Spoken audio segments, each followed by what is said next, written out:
네, 안녕하세요. 경제 콘텐츠 채널 헤드라인을 운영하고 있는 아나운서 이혜연입니다.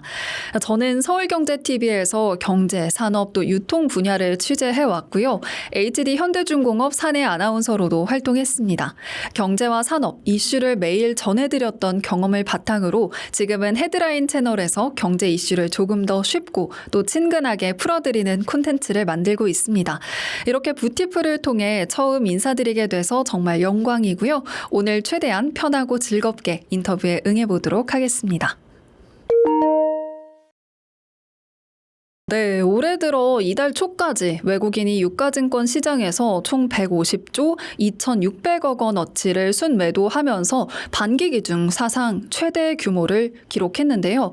그리고 사실 지난 7일도 우려가 그대로 현실이 됐죠. 이 코스피가 장중 8% 넘게 급락을 하면서 서킷 브레이커까지 발동이 됐는데요. 올해 들어 벌써 6번째고 또 6월 이후로만 벌써 4번째였습니다. 개인적으로 이날 흐름에서 가장 눈여겨봐야 할 부분은 이 삼성전자가 역대 최대 규모의 2분기 영업이익을 발표를 했는데도 주가는 오히려 급락했다는 점이 아닐까 싶어요. 실적 자체는 나쁘지 않았는데도 시장이 이 재료 소진으로 받아들이면서 차익 실현 매물이 쏟아진 건데요. 이건 지금 지수 흐름이 기업 실적보다는 그동안 쌓인 이 밸류에이션 부담과 또 수급 쏠림에 더 민감하게 반응하고 있다는 신호로도 볼 수 있을 것 같습니다. 그래서 이 결론적으로는 단순히 지수가 올랐냐 내렸냐 보다는 이렇게 실적과 또 주가 흐름이 따로 노는 구간에서 이 업종별로 옥석을 가려서 보시는 게 훨씬 중요해진 시점이 아닐까 생각합니다. 네, 이 앞서 말씀드린 것처럼 지난 7일에도 코스피가 8% 급락을 하면서 이 서킷 브레이커가 발동이 됐었죠. 일반적으로 지수가 단기간에 급등한 뒤에는 이 차익 실현 매물과 또 신규 매수세가 강하게 부딪히면서 변동성이 커지는 경우가 많은데요. 여기에 국민연금 리밸런싱 이슈, 또 미국 금리, 환율 변수, 지정학적 이슈 같은 이 대외 변수까지 또 한꺼번에 겹치면서 수급이 크게 출렁인 영향도 있었던 것 같습니다. 서킷 브레이커가 반복적으로 발동됐다는 거는 이 신용 거래나 레버리지 투자 비중이 그만큼 높아졌다 이런 신호로도 해석할 수 있을 것 같은데요. 실제로 한국은행이 최근 금융 안정 보고서에서 이 신용 융자 미수잔액이 1년 새 2배 넘게 늘었고 레버리지 ETF 자산도 176% 급증했다고 경고한 바 있습니다. 이런 상황에서 지수가 흔들리기 시작하면 담보 유지 비율을 못 맞춘 이 투자자들의 반대 매매 물량과 또 레버리지 상품의 리밸런싱 매도가 한꺼번에 겹치게 되면서 하락폭이 짧은 시간에 더 커지는 구조가 만들어질 수도 있는데요. 이런 시기일수록 이 단기 매매보다는 분할 매수나 아니면 적립식 접근으로 좀 이 변동성을 흡수하시는 편이 심리적으로도 또 실질적으로도 안정적인 선택이 아닐까 그렇게 생각합니다. 네, 이 국민연금 리밸런싱 물량 자체는 사실 시장의 부담으로 작용할 수 있는 요인인 건 맞습니다. 이 국내 주식 비중이 목표치를 초과하면 기계적으로 비중을 낮추기 위한 그런 매도가 나올 수밖에 없는 구조가 되는데요. 다만 이게 한 번에 쏟아지는 게 아니라 통상적으로 몇 달에 걸쳐서 분산 집행되는 경우가 많아서 이 단기 충격보다는 완만한 수급 부담으로 이어질 가능성도 있어 보입니다. 과거에도 연기금 비중 조정 이슈가 나올 때마다 단기 조정은 있어 왔는데요. 결국엔 지수 방향을 결정한 건 기업 실적이었다는 점을 기억해 보실 필요도 있을 것 같습니다. 네, 올해 국민연금 리밸런싱 유예가 끝난 직후에 실제 매매 동향을 보면요. 우려했던 것처럼 수십조 원의 매도 폭탄이 아니라 이 3거래일 동안 연기금이 2,158억 원 정도의 순매도에 그쳤고요. 마지막 날은 오히려 순매수로 전환이 됐습니다. 시장이 걱정했던 규모보다는 훨씬 완만했는데요. 그래서 장기적으로는 결국 반도체를 비롯한 주력 산업의 이익 성장이 물량 부담을 상쇄할 수 있느냐가 더 중요한 변수가 되지 않을까 싶습니다. 코스피가 2,000포인트, 3,000포인트를 처음 돌파했을 때도 사실 심리적 저항성 부근에서 매물이 쏟아졌던 전례도 있었죠. 1만 포인트도 상징성이 워낙에 크기 때문에 도달 시점에 단기 차익 실현 매물이 나올 가능성은 충분히 있다고 생각합니다. 다만 그 이후에 다시 상승 흐름을 이어갈지는 그 시점의 실적 시즌 결과와 또 금리, 환율 같은 이 매크로적인 상황에 달려 있어서 지금 시점에서 단정적으로 생각하기보다는 변동성 구간에 대비해서 현금 비중을 일부 확보해 두시는 정도로 준비해 보시면 좋을 것 같습니다. 네, AI 투자 부담이 커지고 있는 건 사실이지만 그만큼 빅테크들의 실적이 뒷받침되고 있다는 점도 함께 봐야 할 것 같습니다. 실제로 메타, 알파벳, 마이크로소프트 모두 올해 설비 투자 전망치를 큰 폭으로 올렸는데요. 이걸 뒷받침하는 게 클라우드 매출 성장세입니다.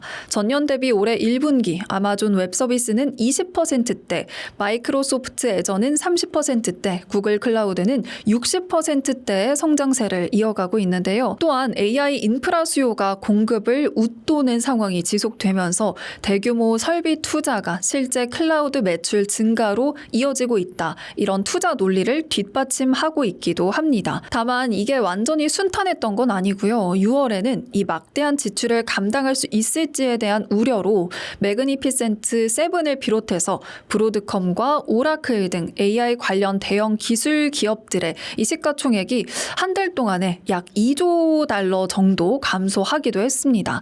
하지만 이후 실적 발표를 통해서 AI 수요와 또 클라우드 성장세가 다시 확인이 되면서 투자 심리도 빠르게 회복되는 모습을 보이기도 했는데요. 그렇다고 특정 AI 종목 하나에 집중하기는 조금 부담스러우시다면 미국 시장 전체에 분산 투자하는 방법도 있습니다.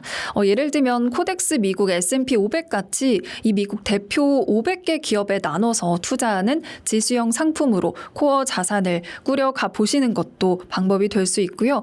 IT 비중이 33% 정도로 가장 높기는 하지만 금융, 헬스케어, 또 통신 서비스 등 다양한 업종이 함께 담겨 있어서 특정 섹터 쏠림을 어느 정도 줄일 수 있기 때문입니다.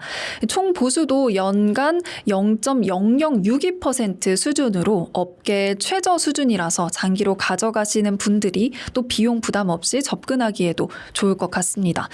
다만 이 환 노출형 상품이라서 환율 변동에 따라 수익률이 추가로 움직일 수는 있다는 점, 그리고 이것도 결국 이 미국 증시 자체의 밸류에이션 부담에서 완전히 자유로울 수는 없다는 점을 참고하시면 좋겠고요.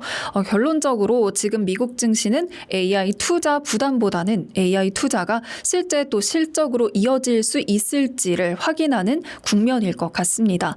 단기 변동성은 있을 수 있지만 장기적인 관점에서는 미국 시장의 경쟁력을 여전히 긍정적으로 볼 이유가 충분하지 않을까 싶습니다.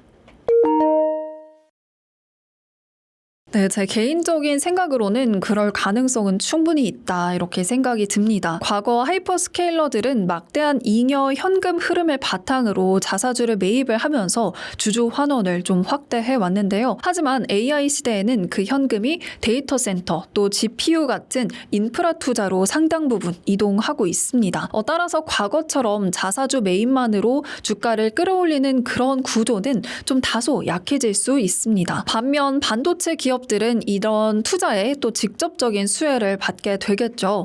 하이퍼스케일러가 AI 경쟁력을 확보하기 위해서 투자할수록 GPU 또 고대역폭 메모리, HBM이죠. 고대역폭 메모리 그리고 또 네트워크 칩, 맞춤형 반도체 같은 핵심 부품에 대한 수요가 함께 또 늘어나기 때문입니다. 최근에는 AI 산업의 중심이 학습에서 실제 서비스를 제공하는 추론 단계로 이동을 하면서 GPU뿐만 아니라 CPU 와 주문형 반도체 등으로 또 수요가 확대될 거라는 전망도 나오고 있어요. 그래서 장기적으로는 AI 인프라 투자 확대에 직접적인 수혜를 받는 반도체 업종이 시장 대비 높은 성장성을 보일 가능성은 충분히 있지 않을까 그런 생각이 듭니다. 다만 AI 구조적 성장과는 별개로요. 업황 사이클이나 또 밸류에이션 부담에 따라서 단기 조정이 나타날 수 있다는 점은 함께 고려해 보시면 좋은데요.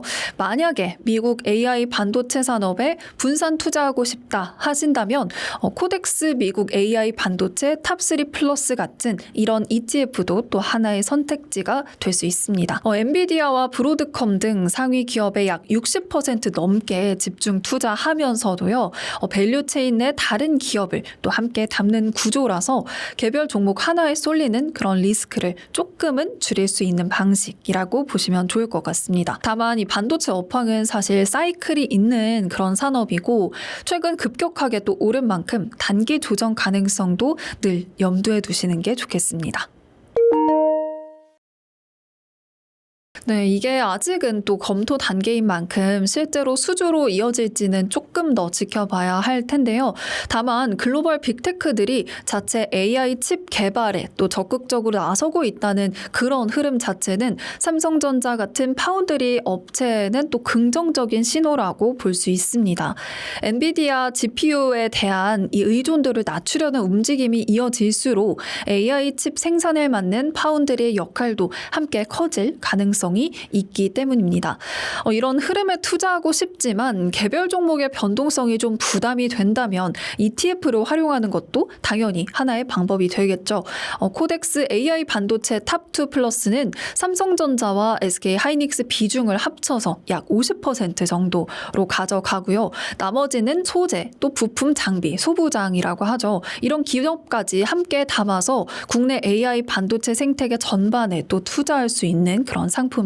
HBM 시장에서 두 회사의 합산 점유율이 2027년에는 80%에 이를 거다. 이런 전망이 또 나올 정도로 이 두 기업에 대한 기대감이 상당히 크죠. 이런 점도 이 상품의 또 배경이 되고 있는 것 같고요. 다만 반도체 업종은 업황과 또 투자 심리에 따라 이 변동성이 좀 큰 편이잖아요. 그래서 ETF도 구성 종목 비중에 좀 정기적으로 조정이 되게 됩니다. 따라서 상품 이름만 보기보다는 실제 편입 종목이 어떻게 되는지 또 비중이 어떻게 되는지 확인하면서 투자하시는 것도 좋을 것 같습니다. 네, 최근에는 반도체에서 2차 전지로 순환매가 나타나는 그런 모습도 있지만 동시에 피지컬 AI와 AI 데이터 센터 확대 이런 새로운 성장 스토리도 또 주목을 받고 있죠. 특히 피지컬 AI가 확산될 경우에 로봇이나 또 자율주행 기기에 더 높은 에너지 밀도 또 안전성을 갖춘 배터리 수요가 늘어날 거다. 이런 또 기대감이 커지면서 전고체 배터리도 함께 관심을 받고 있습니다. 실제로 삼성그룹도 최근 영남권에 약 60조 원 규모의 투자를 발표하면서 휴머노이드 로봇과 AI 데이터 센터 또 전고체 배터리 등을 핵심 축으로 육성하겠다는 그런 계획도 내놨습니다. 전고체 배터리나 ESS 에너지 저장 장치 쪽에 또 관심이 있으시다면 코덱스 전고체 배터리 ESS 탑2 플러스 같은 그런 상품도 또 찾아볼 수 있으실 텐데요. 삼성 SDI와 LG 에너지 솔루션을 중심으로 전고체 배터리 또 ESS 밸류체인 기업들을 함께 담고 있는 그런 상품입니다. AI 데이터 센터 확산으로 전력 수요가 폭증하면서 ESS 시장이 함께 커지고 있다는 점, 그리고 미국의 중국산 ESS 관세 부과로 한국산 제품의 반사이익이 또 기대된다는 점이 이 상품의 투자 포인트가 되지 않을까 싶은데요. 다만 이 상품은 2026년 6월에 상장된 이 신규 ETF라서 아직 운용 기간이 길지 않다는 점은 좀 참고해 보시면 좋을 것 같고요.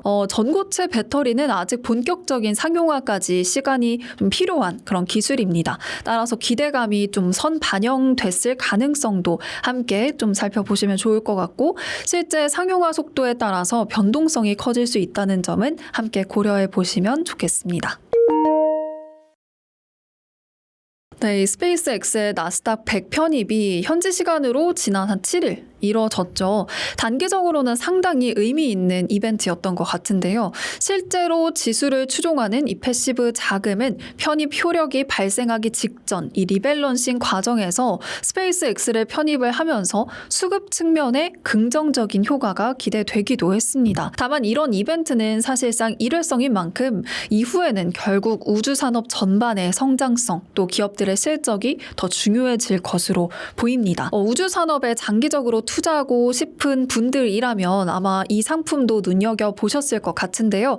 타이거 미국 우주테크 같은 ETF 또 하나의 선택지가 될 수 있겠죠. 이 상품은 로켓랩 그리고 인투이티브 머신스, 레드와이어 등 이 미국 우주산업 밸류체인 기업들을 폭넓게 담고 있으면서 스페이스X 상장 이후에는 지수 방법론에 따라 스페이스X도 상당한 비중으로 편입한 구조입니다. 특정 한 종목에 올인하기보다는 이렇게 우주산업 전반에 분산하면서도 스페이스X 성장세에 함께 노출되는 방식이라고 보시면 될 것 같아요. 다만 이 우주산업은 아직 좀 성장 초기 단계인 만큼 단기 실적보다는 발사 일정 또 신규 수주, 정부 정책 등에 따라서 또 주가 변동성이 크게 나타날 수도 있습니다. 따라서 스페이스X 편입이라는 이 단기 이벤트만 보고 접근하는 것보다는 우주산업의 장기 성장성을 좀 투자하시는 게 보다 바람직한 전략이 되지 않을까 싶고요.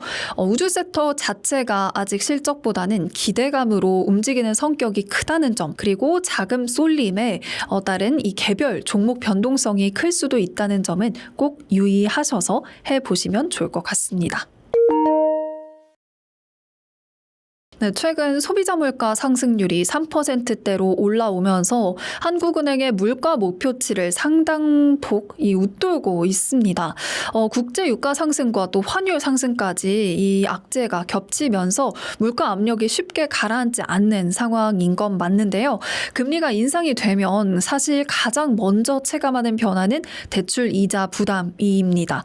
특히 변동금리 대출을 이용하고 계신 가계와 기업은 이자 비용이 늘어날 가능성이 당연히 있고요. 반대로 예적금이나 채권 금리는 상대적으로 매력이 좀 높아지면서 일부 자금이 위험자산에서 안전자산으로 이동하는 흐름이 나타날 수도 있습니다. 주식시장에서는 미래 성장 기대가 큰 IT나 또 바이오 같은 성장주가 금리 변화에 상대적으로 민감하게 반응하는 만큼 단기적으로는 변동성이 커질 가능성도 있고요. 다만 금리가 오른다고 해서 증시가 반드시 또 하락하는 건 아닙니다. 한국은행도 반도체 호황에 따른 성장세도 함께 고려하고 있다. 이렇게 밝힌 만큼 금리 인상이 곧바로 경기 위축으로 이어지기보다는 물가와 또 성장의 균형을 맞추기 위한 조정의 성격이 강하다. 이렇게 이해하시면 좋을 것 같아요. 시장에서는 금리 인상 자체보다 앞으로 추가 인상이 이어질지 그리고 그 속도가 어떻게 될지 더 중요하게 지켜볼 것으로 예상되고 있습니다. 네, 금리 인상기에는 특정 테마에 집중을 하기보다는 포트폴리오의 균형을 점검하는 쪽이 좀 중요하게 될 것 같아요. 금리가 오르면 성장주가 단기적으로 변동성을 보일 수도 있는 만큼 금융이나 산업재, 배당주처럼 상대적으로 금리의 영향을 덜 받거나 또 수혜를 볼 수 있는 업종의 비중을 함께 가져가는 전략을 또 고려해 볼 수도 있을 것 같습니다. 또 한 가지는 현금 비중을 조금 더 확보하는 것도 방법이 될 수 있을 것 같아요. 금리 인상기에는 아무래도 시장 변동성이 커지는 경우가 많기 때문에 무리하게 포트폴리오를 한 번에 바꾸기보다는 분할 매수, 분할 리밸런싱으로 대응하는 게 오히려 또 장기적으로 유리할 수도 있는 그런 상황이고요. 결국 중요한 건 어떤 ETF를 사느냐 보다는 특정 업종에 치우친 포트폴리오를 얼마나 균형 있게 가져가느냐가 아닐까 싶습니다. 네, 이 10배거를 목표로 하는 성장형 포트폴리오라면 특정 종목 하나에 집중하기보다는 AI 밸류체인을 중심으로 접근하는 게 현실적인 방법이 아닐까 싶습니다. AI 밸류체인 전반이라고 하면 반도체, 데이터 센터, 인프라, 또 전력 관련 섹터 정도로 나눠서 또 분산해 보시는 방법을 고려해 보실 수도 있을 것 같은데요. 반도체는 AI 연산의 핵심이고 또 데이터 센터는 AI 서비스를 구현하는 기반 시설입니다. 여기에 AI 데이터 센터가 빠르게 늘어나면서 전력 설비와 또 전력망 관련 산업도 새로운 수혜 분야로 주목을 받고 있죠. 따라서 이 AI 반도체 ETF와 또 AI 인프라 또는 전력 관련 ETF를 조합해서 투자하는 방법도 고려해 보실 수 있을 것 같습니다. 다만 목돈을 이 한 섹터에 몰아서 10배를 노린다. 이런 접근은 그만큼 변동성과 또 손실 위험도 크다는 걸 함께 말씀드리고 싶고요. 실제로 10배거가 나온 종목들 뒤에는 그만큼 많은 종목들이 기대에 못 미치고 또 조정을 받은 경우도 많거든요. 이 목돈일수록 성장 자산과 또 안정 자산을 나눠서 담고 또 이 분할 매수로 진입 시점을 좀 분산을 하면서 시장 상황에 따라 비중을 조정해 가시는 편이 좀 더 안전한 접근이 아닐까 싶습니다. 네, 월 50만 원 정도를 꾸준히 저축해서 목돈을 만들고 싶다 하신다면 무엇을 사느냐보다는 어떤 계좌를 활용하느냐가 먼저 좀 고민해 볼 포인트가 아닐까 싶어요. 특히 세제 혜택이 있는 절세 계좌를 우선적으로 활용할 수가 있는데요. 대표적인 게 ISA와 연금저축 같은 절세 계좌가 있겠죠. ISA는 일정 기간 투자를 하면서 발생한 이 이자나 배당 또 매매 차익에 대해서 세제 혜택을 받을 수가 있어서 목돈을 만드는데 좀 유리한 계좌입니다. 반면 연금저축은 납입할 때 세액공제를 받을 수가 있고요. 노후 자금을 준비하는 목적에 더 적합한 계좌라고 보시면 될 것 같아요. 따라서 당장 몇 년 뒤에 목돈 마련이 목표다 하신다면 ISA를 먼저 활용해 보시고 은퇴 준비까지 좀 함께 고려하고 싶다 하신다면 연금저축을 병행하는 것도 좋은 방법이 될 수 있습니다. 여기에 매달 50만 원씩 적립식으로 투자를 하면요. 투자 시점에 또 자연스럽게 분산하는 효과도 있기 때문에 장기적으로는 변동성을 줄이고 목돈 마련에는 가장 기본이 되는 전략이 될 수 있을 거라 생각합니다. 네, 청년형 ISA의 가장 큰 장점은 이 세제 혜택을 받으면서 장기적으로 자산을 키울 수 있다는 그런 점입니다. 특히 ETF처럼 장기 투자에 적합한 상품을 꾸준히 적립식으로 모아가기에는 잘 맞는 계좌라고 볼 수 있는데요. 어떤 ETF를 담을지는 이 투자 성향에 따라서 조금 달라질 수도 있습니다. 여기에 성장성을 조금 더 나는 가져가고 싶다 하신다면 반도체 혹은 AI처럼 좀 장기 성장성이 기대되는 테마 ETF를 일부 더하는 방법도 좀 고려해 보시면 좋을 것 같습니다. 예를 들면 국내 반도체 산업에 관심이 있으시다면 이 타이거 반도체 탑10 같은 ETF도 또 하나의 선택지가 될 수 있을 것 같고요.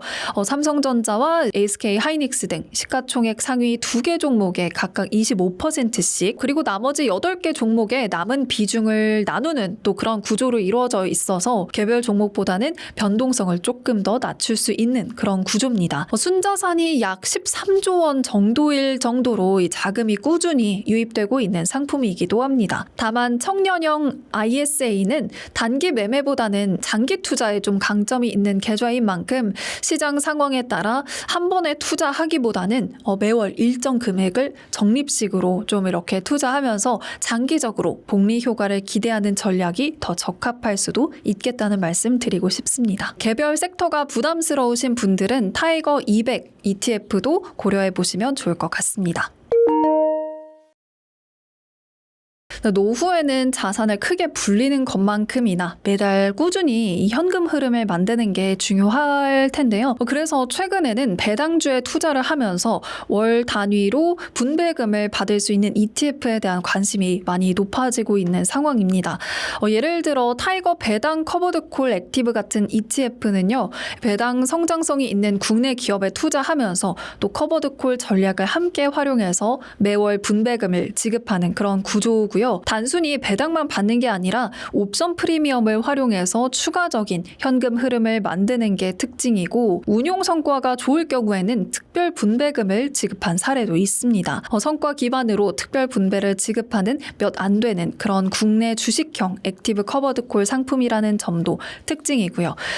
근데 이 커버드콜 전략 특성상 증시가 크게 상승하는 구간에서는 또 콜 옵션 매도 때문에 그 상승분을 온전히 다 따라가지는 못할 수도 있다는 점 미리 알아두시면 좋을 것 같고요. 그래서 시세 차익을 극대화하는 상품이라기보다는 안정적인 인컴을 추구하는 상품으로 이해하시면 더 좋을 것 같습니다. 또 한 가지 기억하실 점은요.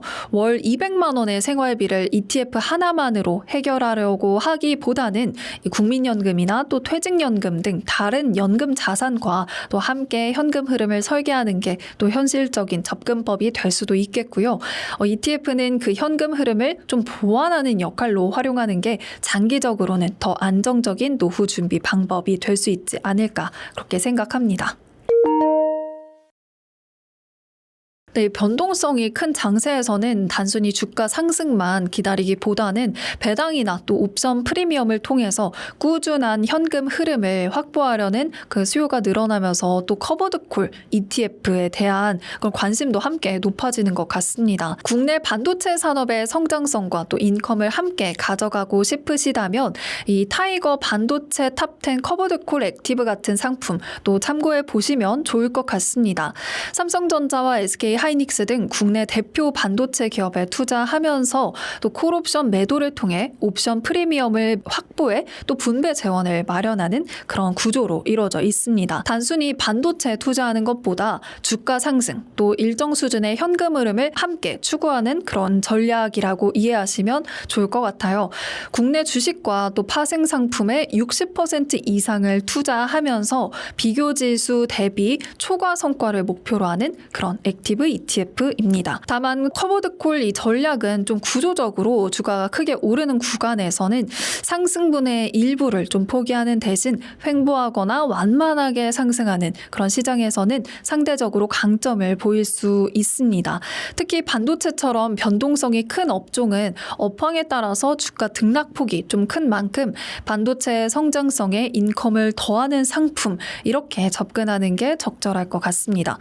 결국 반도체 업황에 대한 긍정적인 시각은 유지를 하되 변동성을 조금 더 낮추면서 꾸준한 현금 흐름도 함께 확보하고 싶은 투자자에게 좀 적합하지 않을까 이렇게 생각합니다.